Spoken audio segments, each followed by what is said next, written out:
Olá, meus amados irmãos, uma honra muito grande, uma satisfação imensa, um prazer de poder estar aqui mais uma vez, tocando em um assunto um pouco polêmico, porém importante demais, que nós precisamos saber.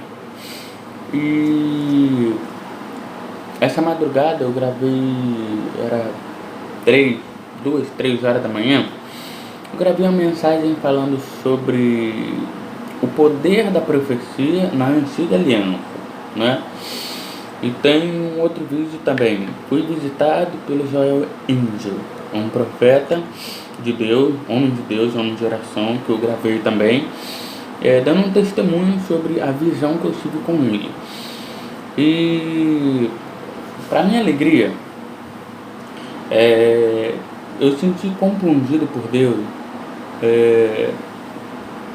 de falar um pouco sobre os fariseus do nosso século. E eu vou intitular essa mensagem assim, ó: quem são os fariseus do nosso século? Quem são eles, afinal de contas? E eu me senti muito tocado por Deus desde ontem para poder falar sobre isso, porque isso é uma coisa que está realmente se alastrando no nosso meio, principalmente nos últimos tempos em que estamos vivendo, que nós precisamos realmente saber qual é a igreja que estamos congregando, quem é o pastor, quem é o líder, né? Nós precisamos saber, pela direção de Deus, se aquela pessoa é um homem de Deus mesmo, de oração, ou se aquela pessoa é alguma espécie de impostor ou impostora, pode ser mulher, pode ser homem, não sabemos. E me deparando com o texto de Mateus, capítulo 23, eu fiquei muito pensativo.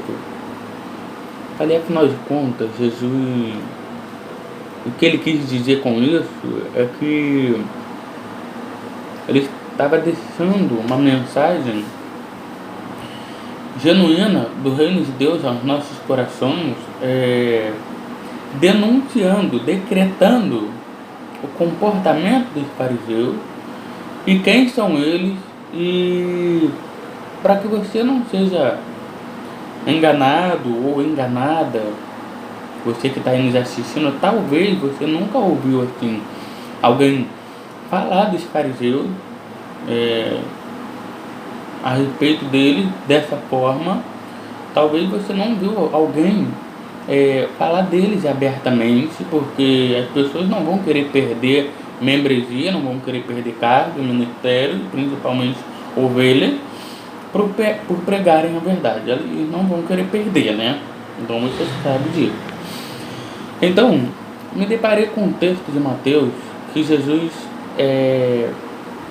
disse assim, olha: então falou Jesus às multidões e aos discípulos: os mestres da lei e fariseus estão assentados na cadeira de Moisés. Portanto, obedecei a tudo o que vos disserem, mas não façais o que eles fazem, pois não fazem o que dizem, né? Eles falam, eles pregam, mas eles são hipócritas. Eles pregam aqui, mas a pregação deles aqui é uma mentira, né? Eles não estão pregando algo que ele supostamente vive, supostamente faz, né? Mas eles fazem o quê? No versículo 4, Jesus disse aqui, ó: ata um fardo pesado e difícil de suportar, e os põe nos ombros dos homens. Eles, porém, nem com o dedo querem movê-lo. Tudo o que fazem é para serem vistos pelos homens. Alargam seus filactérios e alongam a franja das suas vestes, né? Isso aqui, no versículo 6, no versículo 5, alargam seus filactérios e alongam as franjas das suas vestes. Isso aqui, essa mensagem aqui, quando a gente lê ela, entendendo realmente o que essa mensagem está dizendo, se nós trouxermos essa mensagem para o tempo de hoje, nós vamos entender aqui que está falando das pessoas que gostam de se aparecer, gostam de andar engomados, de ternos, de gravata e tudo mais, né? E por aí vai. Tudo que fazem é para serem vistos pelos homens, alargam os seus filactérios e alongam as franjas das suas vestes, amam os lugares de honra nas ceias e as primeiras cadeiras na sinagoga, as saudações nas praças e o serem chamados de rabi pelos homens. Vós, porém, não sereis chamados rabi, pois um só é vosso mestre, e vós todos sois irmãos. E a ninguém na terra chamei vosso pai, porque um só é vosso pai, aquele que está no céu. Por que Jesus falou isso aqui? Porque até João Batista, quando deu de cara com ele, melhor dizendo, quando eles deram de cara com João Batista, João Batista liberou uma palavra maravilhosa para eles assim: olha, não venha dizer que vocês têm por pai a Abraão, porque eu vos digo que dessas pedras Deus pode gerar filhos a Abraão. Então João chama ele de raça de cobra venenosa, de raça de víbora. São sepulcros caiados, estão cheios de ossos de mortos, cheios de iniquidade, amam os prazeres deste mundo, a cobiça, né? E a gente vai entrar mais no assunto mais fundo aqui, ainda não cheguei até lá. Nem sereis chamados de mestre, pois um só é vosso mestre, o Cristo. O maior entre vós será vosso servo. Pois quem a si mesmo se exaltar será humilhado, né?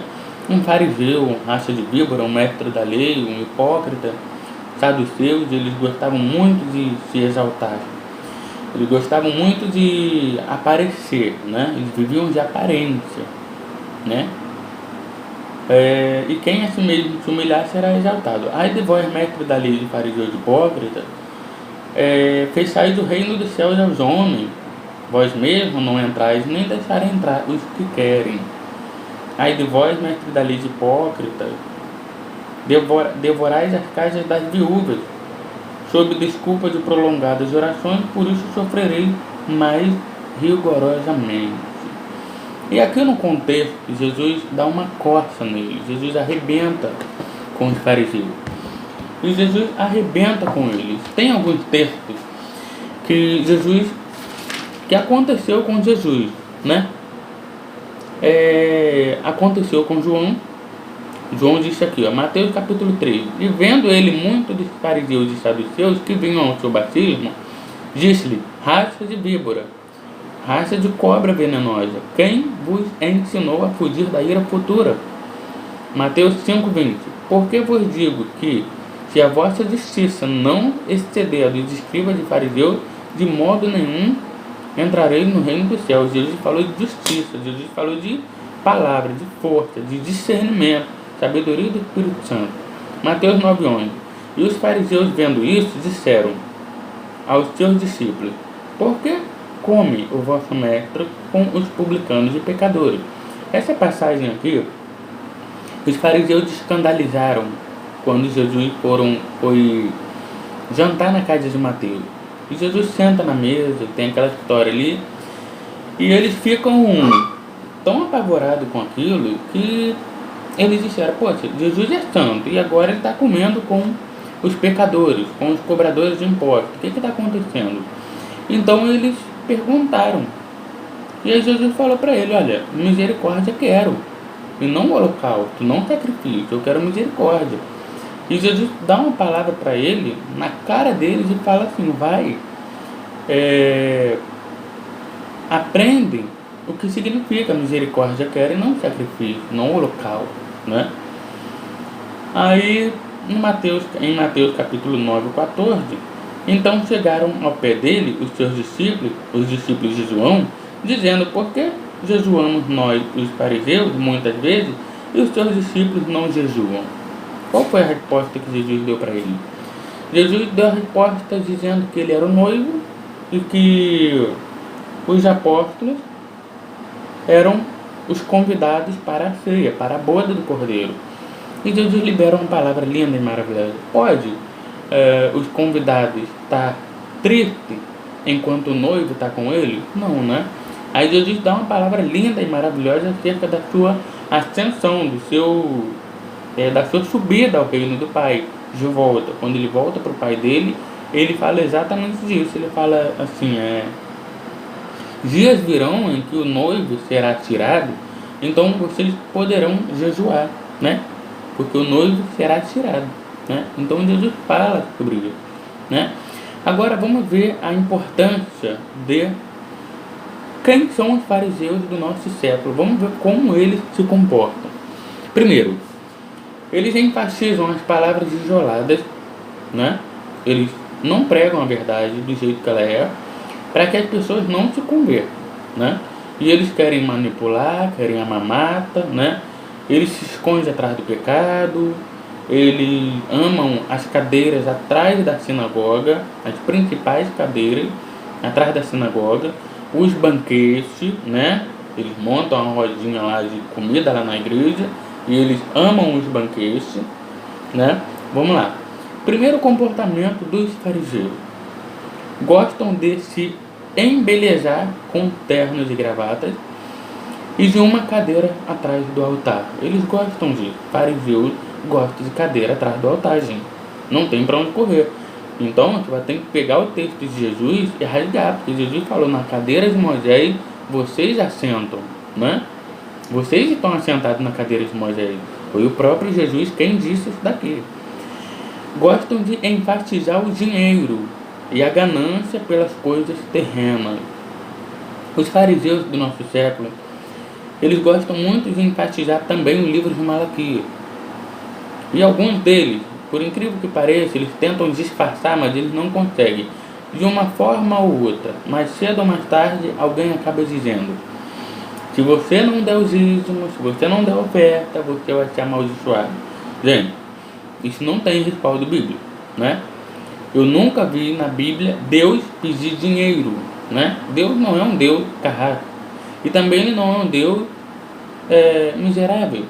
E também Deus não é homem para que minta, nem filho do homem para que se arrependa. Ele é todo poderoso, Ele é El Shaddai. Ele está acima de todas as coisas. Principado e potestade, terra, mar, céu, eternidade, cidades, nações, todas as coisas estão debaixo do pé dele. Ele não precisa de dinheiro, né? Gostam de enfatizar o dinheiro e a ganância pelas coisas terrenas, né? Eles gostam de cobrar para pregar, né? Eles gostam muito de viajar. Sabia que o fariseu gosta muito de viajar e se aproveitar nas costas dos outros? E se ficar rico nas costas dos outros? Sabia que o fariseu gosta?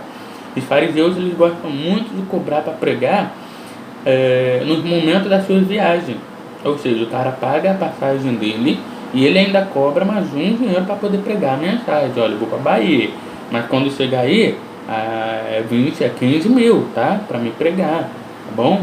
Então, vê aí, né? Como é que vai ficar. Então, gente, os homens pagam, é um absurdo. As pessoas pagam eles para poder pregar essas mensagens podres, medíocres, que não vêm do reino de Deus, mensagem diabólica, terrena, carnal e maldita, que não vem do reino de Deus, né? Então eles são gananciosos, são os que fazem parte, né, da gama seleta de falsos profetas, né? Estão aí pelo mundo preparando a plataforma para o anticristo, para a apostasia, né? Então os fariseus, eles amam esses comportamentos, né? Terceiro comportamento dele, gosta de serem honrados sobre aplausos. Os fariseus gostam muito de aplausos, sabia? Gostam de ser honrados sob aplauso e esterelismo e visam honra a cargos eclesiásticos. Bem, escuta o que eu estou falando. Fariseus, hipócrita, sepulcros caiados, filhos do diabo, eles gostam de honra e cargos eclesiásticos. Eles ficam loucos por isso, né? Enquanto isso, eles não pregam a verdade que o povo precisa ouvir, porque afinal de contas, a igreja esvazia. Se ele pregar a verdade, a igreja vai esvaziar. Então eles não pregam a verdade do jeito que é, né? Então o que ele faz? Eles pegam um texto isolado, prega texto isolado, texto para apagar o ego, para trazer para ele algum tipo de entretenimento, de poder, de ganância, né? Alguns tipos de alegria, de leveza. Então eles vão sempre honrar essas palavras simples, né? Eles pegam a Bíblia, eles pregam sempre a antiga aliança, né? O texto isolado, não prega sobre o Novo Testamento, né? Quase não prega, né? Então, esses são os fariseus do nosso século. Quarto comportamento deles: gostam muito de pregar textos isolados, somente o que afagam o seu ego e o seu prazer mundano. Eles gostam de pregar o texto isolado, somente os textos que afagam o seu ego, que traz para ele algum tipo de entretenimento, poder, algum tipo de fama, né? Algum tipo de prestígio. Eles gostam de ser prestigiado, né? Não pode pregar a verdade, porque senão acabou o convite, acabou o cargo, acabou o convite, né? A agenda dele fecha. Não tem mais agenda. E eles até conhecem algumas verdades, mas não pregam. Não pregam elas por medo de perder de perder a agenda ou até mesmo o seu próprio cargo eclesiástico, não é isso? Eles não vão pregar a verdade do jeito que é, porque eles vão ficar com medo de perder o cargo eclesiástico, ou perder prestígio, ou ser mandado embora do ministério, né? Ou, não sei, escandalizar as ovelhas que estão ali ouvindo a verdade. Então eles vão sempre pulando, vão sempre pregando texto isolado, texto de hipocrisia, né? Bênçãos espirituais, né? Vida terrena, vida material, vida espiritual, o evangelho da prosperidade, o evangelho da paz, o evangelho né? da cura, do milagre. É sempre assim, né? Gente, nem sempre Deus cura, né? Nós sabemos, Eliseu, porção dobrada de Elias, Deus não curou da doença que ele tinha. Paulo tinha um espinho na carne. Trófimo, Paulo deixou enfermo em Mileto, né? Timóteo, Paulo disse: olha, beba vinho aí, mistura um pouquinho de vinho na água, por causa das tuas múltiplas enfermidades. Então, nem sempre Deus cura, né? Nem sempre Deus cura, né?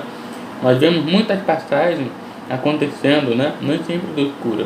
Muitas vezes Deus ele precisa testar a fé do ser humano, ele precisa ver até onde vai as vaidades, o orgulho, a soberba do ser humano. Eu me lembro muito da passagem de Geazi, né? Que alcança Naamã, porque Naamã foi curado da lepra. E aí Geazi chega para ele e fala: olha, Eliseu mudou de ideia, pediu para mim vir aqui e receber os presentes, o ouro, as moedas de ouro, as roupas. Então, quando Geazi recebe aquele presente, Geazi esconde aquele presente e entra no palácio de Eliseu. Quando ele acaba de entrar no palácio de Eliseu, Eliseu declara: você vai ficar com a lepra e você vai morrer. Não tem para onde correr, né? Inclusive, Eliseu foi arrebatado em espírito para ver o que ele estava fazendo lá, né? Eliseu foi com ele e viu em espírito o que ele estava fazendo. Cara, isso aqui é terrível, né? E nós sabemos que até o Naamã, até o Ciro Naamã, ele pensou que o profeta ia: olha, receba a imposição de mão, receba a bênção. Não, o profeta falou: vai lá e mergulha no Rio Jordão 7 vezes. Então ele ficou: poxa, mergulhar na lama, mergulhar naquela água. Eu achei que o profeta viria até a mim, me trazia uma palavra prestigiada, uma palavra profética, de conforto, de ânimo, de coragem, de poder, né? Uma imposição de mãos, ia liberar um poder sobre mim para que eu pudesse realmente, né, ser curado. Mas não, fariseu, de hipócrita. Ele era um fariseu de hipócrita, raça de víbora. Ele quase foi contra a verdade do profeta. O profeta disse: vai lá, mergulha que você vai ser curado. Então, gente, Geazi lutou, o Ciro Naamã, ele lutou muito para poder ele mergulhar no Rio Jordão, até que ele mergulhou, insatisfeito, mergulhou e recebeu a cura, né? Então, nós vemos o orgulho das pessoas, a soberba, a ganância, né? A vaidade, o ser humano é cruel, o ser humano mata, o ser humano rouba, o ser humano faz mal, o ser humano está sem amor, o ser humano está, como diz Renato Russo, o ser humano está ficando Deus humano, né? Deslealdade, né? Então é isso, né? Versículo 6: gostam de se prestigiar com pregações leves e tranquilas, por medo de a igreja esvaziar e ele perder membro, né? Tu nunca vai ver um fariseu pregando uma verdade, pregando sobre falso profeta, pregando sobre o amor, pregando sobre santidade e arrependimento, pregando sobre vida eterna, pregando sobre a cruz do Calvário, derramamento do sangue do Senhor Jesus, derramamento do sangue para que a humanidade recebesse de Deus o perdão de vida eterna, recebesse de Deus a vida eterna, né? Porque João 3,16 diz que Deus amou o mundo de tal maneira que deu o seu Filho unigênito para que todo aquele que nele crê não pereça, mas tenha vida eterna, né? E a Bíblia diz, né, que mais à frente, no versículo 17, né, as pessoas que não andam na luz, elas jamais se achegam à luz. Por quê? Porque as suas obras são manifestas, que não são da luz. Porque se eles vierem para a luz, a verdade vai ser manifesta e a obra da mentira, do engano, da soberba, da prepotência, da mentira, do orgulho, da vaidade, né, da idolatria, do prestígio, né, do fariseu, do falso profeta, né, do falso bispo, do falso pastor, daquele que engana, daquele que perverte o engano, né, daquele que perverte os ouvintes, daquele que não ensina a verdade como tem que ser ensinada, e acaba que você vê ali, né, que o cara não chega para a luz. Porque se ele chegar na luz, ele vai ser ofuscado e a obra da treva vão ser reprovadas. E a obra da luz vai ser manifesta e as pessoas vão se converter por causa da verdade do reino de Deus. Gostam de cometer pecados de adultério, trocando sua esposa por outra garota mais nova e vivem se escondendo atrás da Bíblia, né? Então, os fariseus, os hipócritas, os mestres da lei, eles eram exatamente assim. Eles entravam na casa das viúvas, faziam coisas erradas, né? Eles saqueavam o templo, né? Eles prestigiavam muito a palavra de Malaquias 3,10. Vocês têm que dar o dinheiro, porque se vocês não der, Deus vai matar, Deus não vai abrir a porta do céu. Mentira, é hipócrita, raça de víbora, né? Eles gostam muito de enfatizar também, né, cargos eclesiásticos, porque eles sabem que cargo eclesiástico, né? Por exemplo, vou fazer uma analogia aqui. Tem um pastor e um presbítero. O pastor lidera a igreja por muito tempo, todo mundo sabe disso, todo mundo já viu. E o presbítero é novo, chega naquela igreja ali, por exemplo. E aí, o presbítero, pensando que aquele pastor é um pastor de verdade, é um pastor que realmente dá o salário para ele, né? Prestigia ele com salário, né? Com alimento, com comida. Mas suponhamos que aquele pastor também é um fariseu.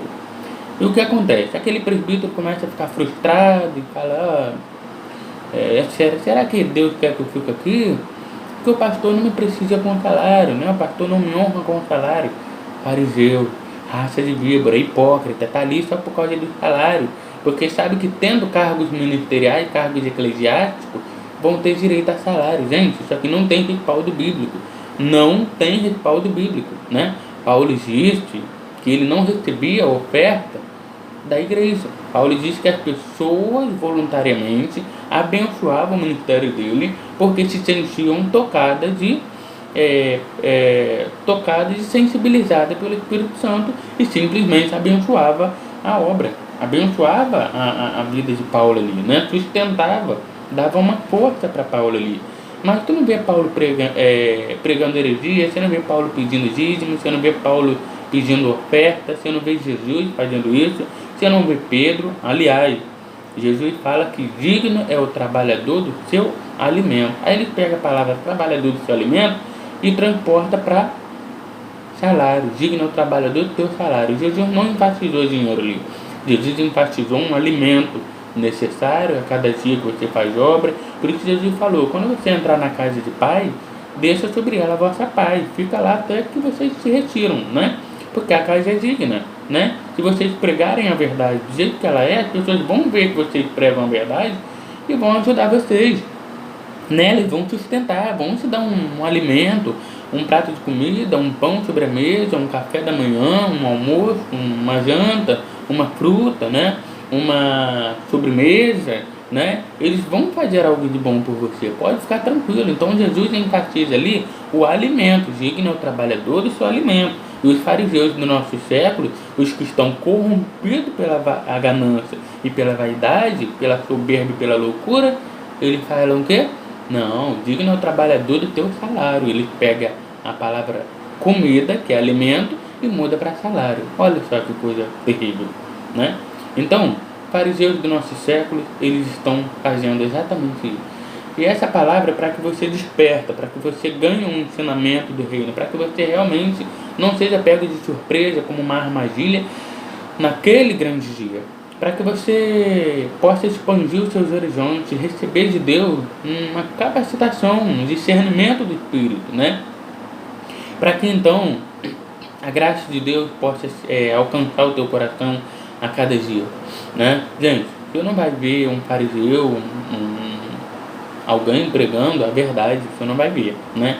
Raras e honrosas exceções, são poucas igrejas, pequenos ministérios que estão realmente honrando a Deus de todo o coração, mas são muito pouco. As grandes igrejas, as grandes placas estão toda corrompida pela vaidade, pelo engano, pelo adultério, pelo grupo, né, de pastoreio, tudo aquilo que está ali apenas para prestigiar o dinheiro, né? Oferta, dinheiro, vamos fazer uma campanha, R$200 de cada um, vamos fazer uma campanha, 900, vamos fazer uma campanha, 200, vassoura ungida, saco de pano ungido, é a água ungida, é a rosa ungida, é o sapato ungido, é a toalha ungida, né? É a caneta ungida. Gente, são falsos profetas, são fariseus, raça de víboras dos nossos tempos. Então, gente, cuidado, porque eles estão em nosso meio de maneira tão violenta, tão visível, e dá para ver que são realmente fariseus. Que Deus possa abençoar a sua vida. Se inscreva no canal Gabriel Ramos. Não esqueça de ativar o sininho, porque quando você ativar o sininho, o YouTube entende que você gostou da mensagem e que o Evangelho está sendo propagado em sua vida e que você está se alimentando de uma verdade pura e genuína do reino de Deus. Que Deus abençoe a sua vida, em nome de Jesus. De graça recebeste, de graça dai. Mateus capítulo 10, versículo 8. Que Deus abençoe a sua vida, em nome de Jesus.